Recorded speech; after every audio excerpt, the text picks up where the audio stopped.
ഒടുവിൽ PV അൻവർ UDFന്റെ ഭാഗമായി. ഇനി അൻവറിന് മുൻപിലുള്ളത് വലിയ ദൗത്യമാണ്. മലപ്പുറം ജില്ല വിഭജനം ഉൾപ്പെടെ അൻവർ ഉന്നയിച്ച ഗൗരവമാർന്ന വിഷയങ്ങൾ നമുക്ക് മുൻപിലുണ്ട്. ഐക്യ ജനാധിപത്യ മുന്നണിയിൽ നിന്നും ചരിത്രപരമായ ഒരു തീരുമാനം വന്നെത്തിയിരിക്കുന്നുവെന്ന് അൻവർ.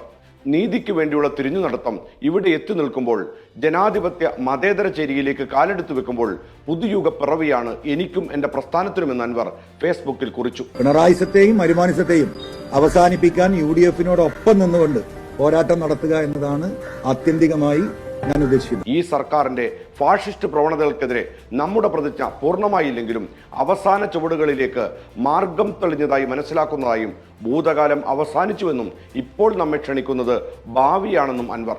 നിയമസഭാ തെരഞ്ഞെടുപ്പാണ് കേരളത്തിന് മുൻപിലുള്ളത്. നിലമ്പൂർ ഉപതെരഞ്ഞെടുപ്പിന്റെ പശ്ചാത്തലത്തിലാണ് PV അൻവർ മലപ്പുറം ജില്ല വിഭജിക്കണമെന്ന ആവശ്യം ഉന്നയിച്ച് നാം കേട്ടത്. ഈ ആവശ്യത്തിന് വർഷങ്ങളുടെ പഴക്കമുണ്ട്. ഈ ജില്ല എന്നോ വിഭജിക്കണം, ഈ മനുഷ്യർക്ക് നീതി കിട്ടണം. ഇത് വലിയ വിഷയമാണ്, മാനുഷിക പ്രശ്നമാണ്. എന്താ ജില്ല വിഭജിക്കാൻ തയ്യാറുണ്ടോ? UDF നേതൃത്വം, LDF നേതൃത്വം തയ്യാറുണ്ടോ?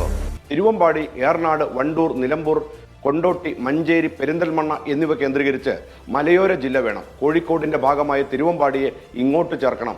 അത് മലയോര മേഖലയാണെന്നും അൻവർ. മലപ്പുറം ജില്ല 57 വർഷത്തിലേക്ക് കടക്കുകയാണ്. മദിരാശി സംസ്ഥാനത്തിലെ മലബാർ കേരളപ്പിറവിക്ക് ശേഷം കണ്ണൂർ, കോഴിക്കോട്, പാലക്കാട് എന്നീ 3 ജില്ലകളിലായി വിഭജിക്കപ്പെട്ടു. അതിൽ കോഴിക്കോട് ജില്ലയിലെ ഏറനാട് താലൂക്കും തിരൂർ താലൂക്കും പാലക്കാട് ജില്ലയിലെ പൊന്നാനിയും പെരിന്തൽമണ്ണ താലൂക്കിലെ ഭൂരിഭാഗം വരുന്ന പ്രദേശങ്ങളും കൂട്ടിച്ചേർത്താണ് 1969 ജൂൺ 16 മലപ്പുറം ജില്ല രൂപവത്കരിച്ചത്. കേരളത്തിൽ കൂടുതൽ നിയമസഭ, ലോക്സഭാ മണ്ഡലങ്ങളുള്ള ജില്ല കൂടിയാണ് മലപ്പുറം. ജനസാന്ദ്രതയും സ്കൂൾ വിദ്യാർത്ഥികളുടെ എണ്ണവും മറ്റു ജില്ലകളിലേക്കാൾ കൂടുതലാണ്. ജില്ലയുടെ സാമ്പത്തിക കുതിപ്പുകൾക്ക് ആക്കം കൂട്ടിയത് പ്രവാസികളുടെ കരുത്തിലാണ്. ഇന്ത്യയിലെ ചില സംസ്ഥാനങ്ങളിലെ ജനസംഖ്യ മലപ്പുറം ജില്ലയുടേതുമായി താരതമ്യം ചെയ്യുമ്പോഴാണ് ചില വസ്തുതകൾ ബോധ്യപ്പെടുക.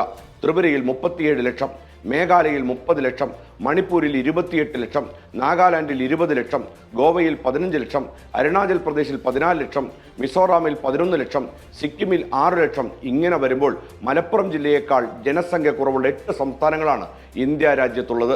മലപ്പുറം ജില്ലയുടെ അത്ര പോലും ജനങ്ങളില്ലാത്ത ഈ സംസ്ഥാനങ്ങൾക്കായി നിയമസഭയും മന്ത്രിസഭയും മുഖ്യമന്ത്രിയും മന്ത്രിമാരും ചീഫ് സെക്രട്ടറിയുടെ നേതൃത്വത്തിലുള്ള ഉദ്യോഗസ്ഥ സംവിധാനങ്ങളും ഒക്കെ ഉണ്ടെന്ന് നാം മറക്കരുത്. പത്തനംതിട്ട, ഇടുക്കി, കോട്ടയം എന്നീ 3 ജില്ലകളിലെ ആകെ ജനസംഖ്യ 43 ലക്ഷത്തിനടുത്ത് വരും. മലപ്പുറം ജില്ലയിൽ മാത്രം 45 ലക്ഷത്തിലധികം ജനങ്ങളുണ്ട്. കേരളത്തിലെ തന്നെ 3 ജില്ലകളിലെ മൊത്തം ജനങ്ങളെക്കാൾ കൂടുതൽ ഒരൊറ്റ ജില്ലയിൽ ഉണ്ടാകുന്നത് വികസന രംഗത്ത് അസന്തുലിതാവസ്ഥ സൃഷ്ടിക്കുമെന്ന കാര്യത്തിൽ തർക്കമില്ല. കേരളത്തിലെ ജില്ലകൾ രൂപവത്കരിക്കപ്പെട്ടത് ജനസംഖ്യാടിസ്ഥാനത്തിലല്ല. ഉദാഹരണത്തിന് വയനാട് ജില്ലയിലെ ജനസംഖ്യ 9 ലക്ഷത്തിൽ താഴെയാണ്. ഇടുക്കിയിലേത് 12 ലക്ഷവും. മലയോര മേഖല എന്ന പരിഗണനയും ഭൂമിശാസ്ത്രപരമായ പ്രത്യേകതകളും ഈ ജില്ലകളുടെ രൂപവത്കരണം ന്യായമാണെന്ന് പറയാം. ഈ യാഥാർത്ഥ്യങ്ങൾ മുൻപിൽ വെച്ചാണ് മലപ്പുറം ജില്ലാ വിഭജനം തികച്ചും ന്യായമാണെന്ന് ബോധ്യപ്പെടുക. അൻവർ UDFന്റെ ഭാഗമായതോടെ മലപ്പുറം ജില്ലാ വിഭജനം ചൂടുപിടിച്ച ചർച്ചയാകുമെന്നാണ് മലപ്പുറത്തുകാരുടെ പ്രതീക്ഷ.